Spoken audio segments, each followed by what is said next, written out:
नमस्कार. श्री स्वामी समर्थ.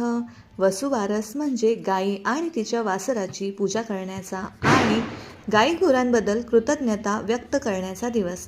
वसुबारसला गोवत्स द्वादशी देखील म्हटलं जातं. अश्विन कृष्ण द्वादशीस म्हणजे गोवत्स द्वादशीस वसुबारस हा सण साजरा केला जातो आणि दिवाळीची सुरुवात ही ह्याच दिवसापासून होत असते. या दिवशी गायीची तिच्या पाडसासह हळदी, कुंकू, फुले वाहून आणि नैवेद्य दाखवून पूजा करण्याची पारंपरिक पद्धत आहे. घरात लक्ष्मीचे आगमन व्हावे आणि आपल्या मुलाबाळांना चांगले आरोग्य मिळावे व सर्व सुख लाभावे म्हणून स्त्रिया या पूजेसोबतच व्रत देखील करतात.